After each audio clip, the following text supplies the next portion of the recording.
अस्सलाम वालेकुम। आमिर मकसूद बसरा ਅੱਜ ਦੀ ਪੰਜਾਬੀ ਕਹਾਣੀ ਦੇ ਨਾਲ। ਇੱਕ ਮੁੰਡਾ ਜਿਹੜਾ ਪਿੰਡ ਦੇ ਵਿੱਚ ਬਿਲਕੁਲ ਅਵਾਰਾ ਫਿਰਦਾ ਹੁੰਦਾ ਔਰ ਸਕੂਲ ਵੀ ਜਾਂਦਾ ਹੈ ਤੇ ਕੋਈ ਏਡਾ ਖਾਸ ਪੜ੍ਹਦਾ ਨਹੀਂ, ਵਾਪਸ ਆ ਕੇ ਵੀ ਖੇਡਦਾ ਰਹਿੰਦਾ ਹੈ ਜਾਂ ਰਾਤ ਨੂੰ ਸੁੱਤਾ ਰਹਿੰਦਾ ਹੈ। ਮਾਂ ਪਿਓ ਵਿਚਾਰੇ ਕਹਿ ਕਹਿ ਕੇ ਤੰਗ ਆ ਜਾਂਦੇ ਨੇ ਔਰ ਆਖਿਰਕਾਰ ਵਾਲਿਦ ਵਿਚਾਰਾ ਐਸੇ ਦੁੱਖ 'ਚ ਫੌਤ ਹੋ ਜਾਂਦਾ ਹੈ ਇੱਕ ਐਕਸੀਡੈਂਟ ਦੇ ਵਿੱਚ। ਤੇ ਮਾਂ ਬਿਮਾਰ ਹੋ ਜਾਂਦੀ ਹੈ ਕਿ ਮੇਰਾ ਪੁੱਤਰ ਕੱਲਾ ਕੱਲਾ ਪੁੱਤਰ ਇਹ ਕਰੇਗਾ ਕੀ। ਉਹ ਇੱਕ ਦਿਨ ਉਹਨੂੰ ਸਮਝਾਉਂਦੀ, ਪੁੱਤਰ ਕੁਛ ਕਰ। ਉਹ ਕਹਿੰਦਾ ਮਾਂ ਕੋਈ ਮਸਲਾ ਨਹੀਂ, ਤੇ ਘਰ ਕੁਆੜਾ ਪਿਆ, ਕਹਿੰਦੀ ਹਾਂ। ਉਹਨੂੰ ਕੁਆੜਾ ਦਿੰਦੀ, ਉਹ ਜਾਂਦਾ ਜੰਗਲ 'ਚ ਦਰਖਤ ਕੱਟਦਾ, ਇੱਕ ਦਰਖਤ ਕੱਟ ਰਿਹਾ ਹੁੰਦਾ ਤੇ ਉਹਦੇ ਵਿੱਚੋਂ ਯਕਦਮ ਉਹਨੂੰ ਲੱਗਦਾ ਕਿ ਇਹਦੇ ਅੰਦਰ ਕੋਈ ਸ਼ੈ ਹੈ। ਉਹਦੇ ਅੰਦਰ ਨਾ ਕੁਛ ਸੋਨਾ ਤੇ ਕਿਸੇ ਨੇ ਉਹਦੇ ਵਿੱਚ ਸੁਰਾਖ ਕਰਕੇ ਨੱਪਿਆ ਹੁੰਦਾ। ਉਹ ਲਿਆ ਕੇ ਘਰ ਰੱਖਦੇ। ਉਹਦੀ ਮਾਂ ਬੜੀ ਖੁਸ਼ ਹੁੰਦੀ ਹੈ ਕਿ ਮੇਰਾ ਪੁੱਤਰ ਪਹਿਲੇ ਦਿਨ ਗਿਆ ਤੇ ਇੰਨਾ ਸੋਨਾ ਲੈ ਕੇ ਆ ਗਿਆ।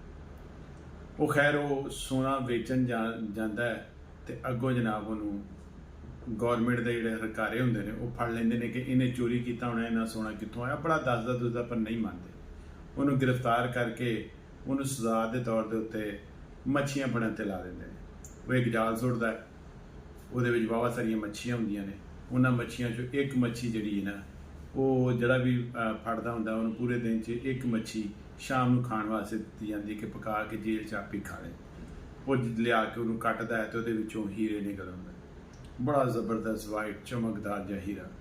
ਉਹ ਜਨਾਬ ਉਹ ਆਰਾਮ ਨਾਲ ਇੰਤਜ਼ਾਰ ਕਰਦਾ ਹੈ। 6 ਮਹੀਨੇ ਦੀ ਕੈਦ ਹੋਈ ਹੁੰਦੀ, ਉਹ ਲੁਕਾ ਕੇ ਰੱਖਦਾ ਹੈ। ਉਸ 6 ਮਹੀਨੇ ਵੀ ਪੂਰੇ ਹੋਣ ਵਾਲੇ ਹੁੰਦੇ ਨੇ। ਉਹ ਬਾਹਰ ਆਉਂਦਾ, ਉਹ ਹੀਰਾ ਵੇਚਦਾ ਹੈ ਤੇ ਜਨਾਬ ਇਲਾਕੇ ਦਾ ਅਮੀਰ ਤਰੀਨ ਆਦਮੀ ਹੋ ਜਾਂਦਾ। ਉਹ ਇੱਕ ਦਿਨ ਬਾਦਸ਼ਾਹ ਨੂੰ ਵੇਖ ਕੇ ਬੜਾ ਹੈਰਾਨ ਹੁੰਦਾ ਹੈ, ਕਹਿੰਦਾ ਯਾਰ ਉਹੀ ਬੰਦਾ ਨਹੀਂ ਜਿਹਨੇ ਸੋਨਾ ਚੋਰੀ ਕੀਤਾ ਸੀ। ਉਹ ਕਹਿੰਦੇ ਹਾਂਜੀ। ਉਹ ਜਾਂਦਾ ਬਾਦਸ਼ਾਹ ਦੇ ਕੋਲ ਤੁਰਿਆ ਕਹਿੰਦਾ ਕੀ ਹੋਇਆ ਸੀ। ਕਹਿੰਦਾ ਇੰਜ ਮੈਂ ਜਨਾਬ ਅਮੀਰ ਆਦਮੀ ਹੋ ਗਿਆ। ਬਾਦਸ਼ਾਹ ਰੱਖ ਕੇ ਇੱਕ ਮਾਰਦਾ ਤੇ ਕਹਿੰਦਾ ਇੰਜ ਨਹੀਂ ਹੁੰਦਾ, ਮਿਹਨਤ ਕਰਨੀ ਪੈਂਦੀ ਪੁੱਤਰ। ਇਹ ਡਰਾਮੇਬਾਜ਼ੀ ਛੱਡੋ ਤੇ ਸੁੱਤੇ ਉੱਠੋ ਤੇ ਮਿਹਨਤ ਕਰੋ। ਮੇਰਾ ਖਿਆਲ ਹੈ ਤੈਨੂੰ ਸਮਝ ਆ ਗਈ ਹੋਏਗੀ ਕਿ ਇਹ ਸਾਰੀਆਂ ਕਹਾਣੀਆਂ ਹੁੰਦੀਆਂ ਨੇ। ਅਸਲ ਗੱਲ ਹੈ ਮਿਹਨਤ, ਕੰਮ ਤੇ ਲੱਗੇ ਰਹਿਣਾ, ਆਪਣੀ ਲਾਈਨ ਨਾ ਛੱਡਣਾ, ਬਾਰ-ਬਾਰ ਡਿੱਗਣਾ, ਬਾਰ-ਬਾਰ ਉੱਠਣਾ ਔਰ ਜਸਤਜੂ ਕਦੀ ਨਾ ਛੱਡਣਾ।